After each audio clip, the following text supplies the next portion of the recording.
Hello everybody, this is Fernando for the latest Cryptids and Monsters video.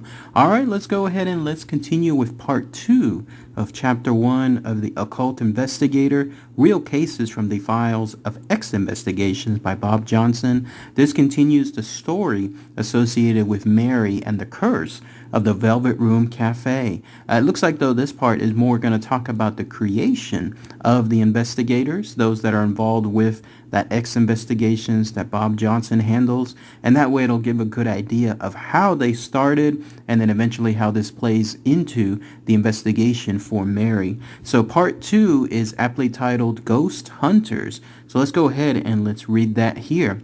When I pitched the idea for the creation of a special unit of intercontinental investigations, a prominent New York City detective agency that would seriously investigate paranormal and occult cases, I expected to get a lukewarm response and possibly some feigned interest from my friend who owned the agency, mostly out of respect and a mutual understanding of my interest in things peculiar.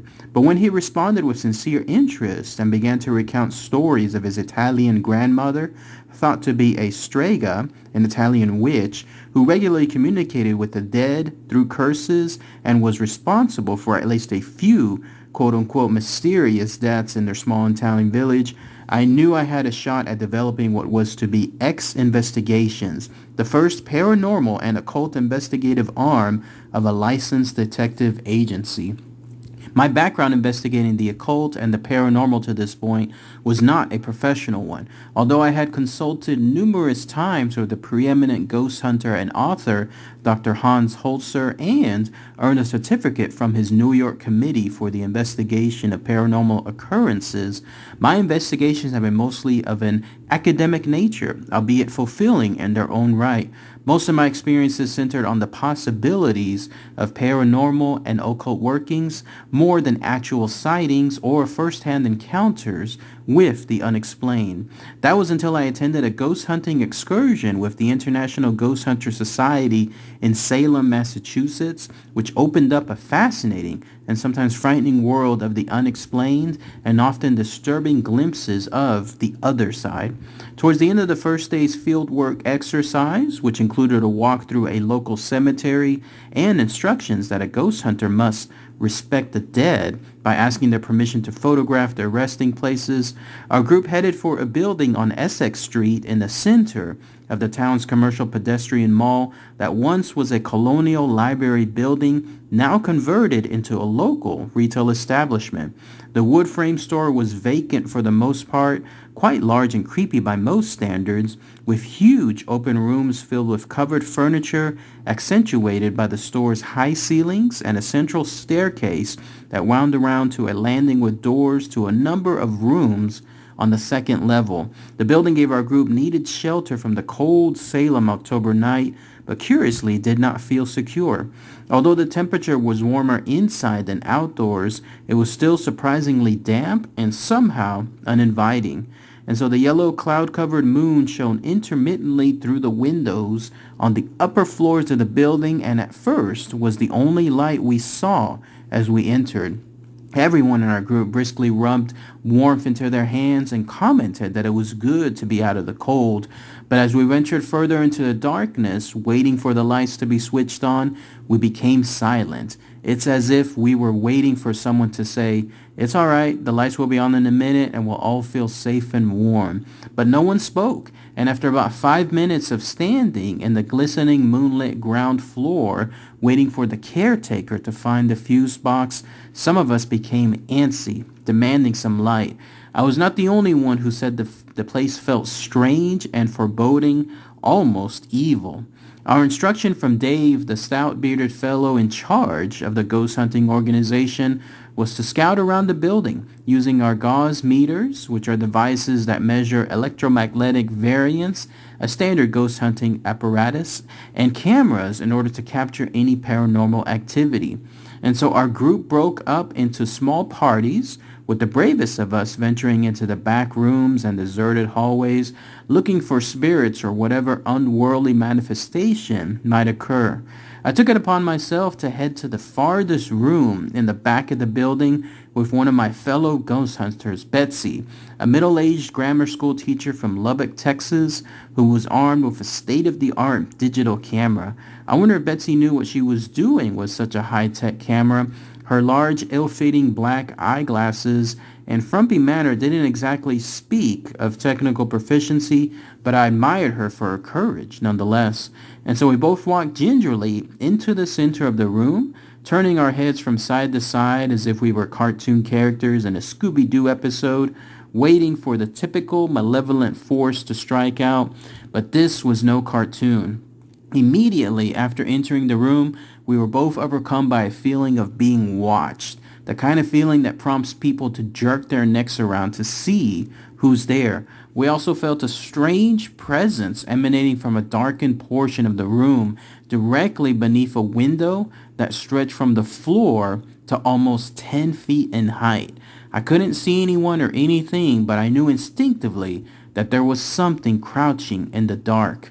I felt its coldness cutting a path in the air right towards my face. An instant later, Betsy and I both turned around to see if there was someone looking over our shoulders.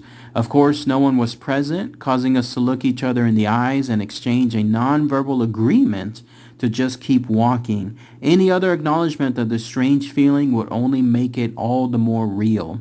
Despite our fear, a distinct feeling of dread, and a strong urge to run out of that damp room, we headed toward the area in question to investigate why it reeked so strongly of something unknown. After all, that's why we were there on this trip, to discover a ghost or some other paranormal event, so now was not the time to run screaming. I clicked on my handheld plastic gauze meter and watched the black needle hover at the green-colored low end of its milligauss range of 0 to 2, which usually indicates nearly virtually no electromagnetic activity. Betsy sighed a breath of relief and began to snap some digital pictures of the area, but her relief soon ended when I placed the gauze meter at the bottom of the window, the area where we sensed that crouching presence, and the needle immediately jumped from the safe green and yellow areas of its dial from 0 to 2 to the meter's red zone of 7 to 20, whirling violently in my hand. And so I yelled to Betsy that she had to look at what was going on with my meter.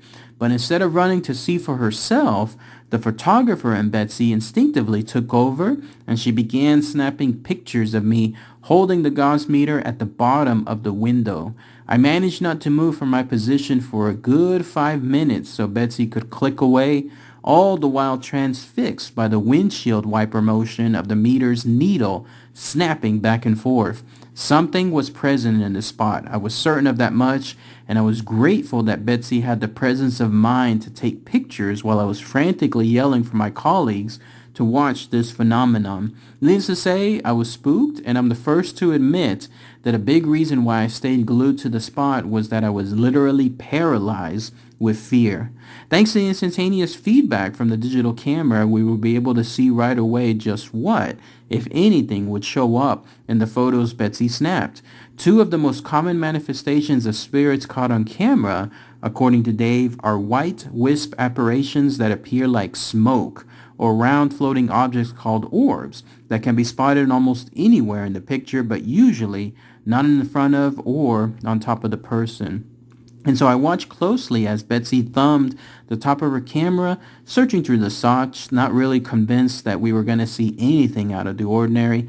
But then Betsy curiously stopped fidgeting with the buttons on the camera, and her gaze became fixed and her face literally blanched. She first whispered some inaudible expletive to herself and then suddenly blurted out, "You are not going to effing believe this. Look at this shot." And so she handed the camera over to me, and as I brought the small rectangular image close enough to see what was there, I became speechless. It was a photo of me holding the gauze meter at the bottom of the window. But what caused us both to look at the photo with dropped jaws was the image of a large white orb that sat hovering precisely at the top of the meter as though it had landed on my electronic instrument. More of Betsy's shots showed the orb moving first towards the meter and then upward towards the top of the window. Goosebumps, hair standing on the back of my neck, and spine-tingling chills. None of these words can accurately describe our sensations when we saw the photos. And what was even more upsetting was that we were now feeling the presence again, along with the coldness. And so we sensed the force very close by, and we had two technical devices confirming as much as possible that we were witnessing a manifestation of something unexplainable in normal terms. There was no electrical current near the gauge meter, nor any electrical wiring in the walls that would have sent the mechanism into its wild behavior. There was no possibility of spots on the film in a digital camera because there is no film. And Betsy was certain that her camera lens had been cleaned and air dusted right before she left our hotel room. There was only one logical conclusion. We had felt and seen something paranormal and possibly supernatural. We had captured a ghost. And then that's it. That's everything associated with part 2 of chapter 1 of the chapter The Curse of the Velvet Room Cafe. So let's go ahead and let's talk about that here. Interesting the way that Bob Johnson, when he was describing his experience, first time essentially it looked like, going into a ghost hunt, going into an area there towards the basement and then going around towards the hallway areas. It instantly reminded me of my very first real ghost hunt that I did a couple of years back. This would have been probably around maybe 3-4 years ago. That was at the time when I joined Spectre at the location there here in Central Texas to go on some ghost hunts. Before then, I was just a spectator. I was just someone that was there going to a location just like anyone else that paid to do so, and then being able to be given a tour, almost like a ghost tour. Big difference though when it comes to doing something like that and then actually being in a ghost group, because when you're in a ghost hunting group, you can actually go to the very same location, but it's just you and the group, and you have the whole place to yourself for the whole night. So big difference, because on a regular tour, public type tour, you're just there for a limited set of hours, and normally you're one out of a large group, dozen or more people. But here on a ghost group doing a private ghost hunt, you definitely have the whole place to yourself. It's eerily different. It's exactly what Bob was mentioning. Being there in the dark, being there by yourself in an area that you know is rampant with ghosts, you pretty much have to be there to see it, to sense it, to feel it there. So in my case, it was at a place called Yoakum Hospital, which is a very, very haunted hospital, haunted by multiple ghosts, including one that's a bad one, whose name is either Edward, Edwin, or Edgar, one of those three. And boy, is it a different feeling. I was there in the basement of that hospital. I went all the way to the other floors. I was by myself in certain spots, and this was my very first time doing so. What a way to start. And it was I can eerily see and feel exactly what this guy Bob Johnson was doing whenever he went on this ghost hunt, and getting that sensation and knowing that something is there with you, but you have no idea what it is. You have no idea, that how it could be there, but there it is, watching you and looking at you and studying you and so on. And then you have to capture evidence associated with it. Pretty freaky, pretty scary. I can totally attest to that.